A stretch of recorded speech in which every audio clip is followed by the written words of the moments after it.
Bonjour amis téléspectateurs d'Afrique Sport TV, bienvenue dans cette revue de presse. J'espère que vous êtes en forme. Nous démarrons cette édition avec le cas Demba Ba avec Afrique Sport. Son contrat résilié à cause du jeûne. Demba Ba sort enfin de son silence. C'était l'information qui circule depuis quelques jours comme quoi que Demba Ba a résilié son contrat avec son club de Turquie parce à cause du jeûne et que son entraîneur lui a refusé en tout cas de pratiquer l'un des piliers de l'islam. Nous allons évoquer ses propos. Il a apporté quand même des éclaircissements par rapport à son résiliation de contrat avec ce club turc à travers un message posté sur son compte Twitter. L'ancien joueur de Chelsea dément ces informations et clarifie la situation.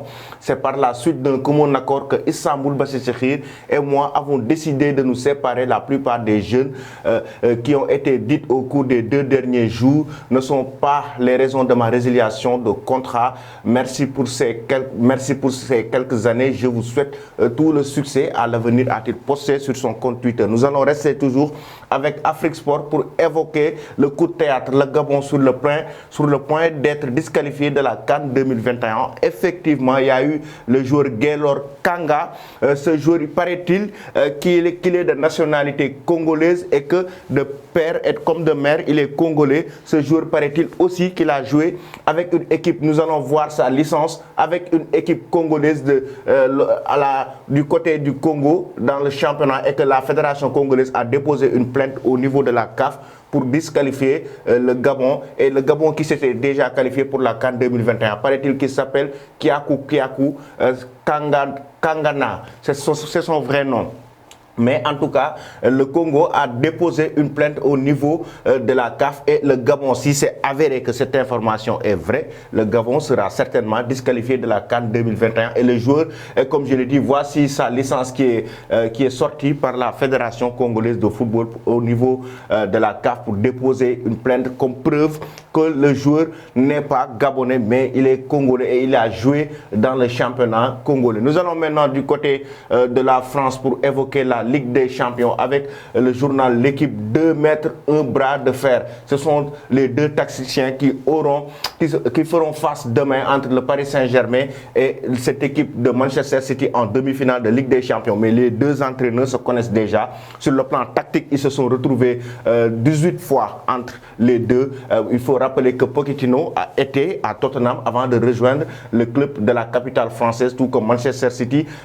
Les deux ont l'habitude de s'affronter 18 fois. Et il faut rappeler aussi que Pep l'a battu 10 fois, tout comme Pochettino l'a battu 5 fois. Donc c'est un match très tactique entre les deux entraîneurs. Mais attention, les équipes ne sont pas les mêmes. Là-bas, on a du côté du PSG, il y a Mbappé, il y a Neymar. Donc ça veut dire que ce sera un match très équilibré. Nous allons maintenant en Italie pour évoquer la belle opération de Napoli avec Tito Sport qui évoque la belle opération de Napoli qui l'amène dans le top 3 du classement de la Serie A. Napoli devance maintenant la Juventus qui occupe la 3e place avec 66 points.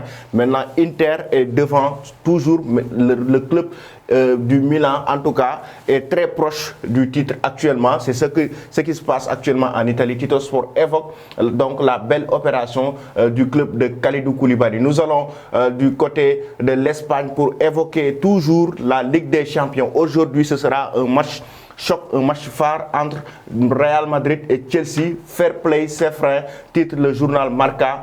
Avec la Super League, avec la polémique de la Super League qui a eu lieu ces derniers jours et qu'il y a eu beaucoup de spéculations autour du football européen, du football mondial. Nous voilà aujourd'hui le Real Madrid qui va jouer la Ligue des Champions. Beaucoup pensaient que l'UEFA va suspendre le Real, tout comme le Chelsea. Il faisait partie ces deux clubs faisaient partie de la Super League, de cette compétition qui était venue pour concurrencer la Ligue des Champions. Mais ce n'est pas le cas. Ils vont jouer, ils vont participer à la Ligue des Champions. Et Zinedine Zidane, en conférence de presse, n'a pas voulu se prononcer sur la Super League et ne pense même pas à une sanction. Peut-être une sanction sur les président de club, mais pas le club en tant que tel. On va voir ce qui va se passer. De toute façon, le match aura lieu ce soir et nous y reviendrons pour les pronostics. Nous allons du côté du sport avec l'Espagne qui a Sport, ce journal qui a sorti en tout cas un sondage concernant la Liga et que les chances du Barça à 87%. Est-ce que c'est pas trop osé quand même? 5%, 5% pour l'Atlético Madrid, 5% pour le Real Madrid, 3% pour le FC Séville. Mais pourquoi le sport a sorti 87% de sondage concernant les chances du Barça de gagner la Liga, en tout cas ces prochains jours? Parce que le Barça a un match en retard qu'il va jouer contre Grenade, ce sera jeudi, mais aussi le Barça jouera une finale contre l'Atlético Madrid. Attention, si toutefois l'Atlético gagne, reprendra sa première place. Mais le Barça a l'obligation de gagner son match en retard face à Grenade pour bien sûr dominer et être au devant de l'Atlético avec un point de plus. Mais 87%, est-ce que vous êtes d'accord avec ce sondage? En tout cas, moi, de mon point de vue personnel, 87%, pour moi, c'est exagéré. Je dirais même 50% pour le Barça. Après, je vais distribuer les autres points, en tout cas du côté des autres clubs. Nous allons terminer cette revue de presse avec le pronostic du match Real Madrid-Chelsea. Ce sera ce soir à 19h GMT entre les deux équipes de Zinedine Zidane et Thomas Tuchel.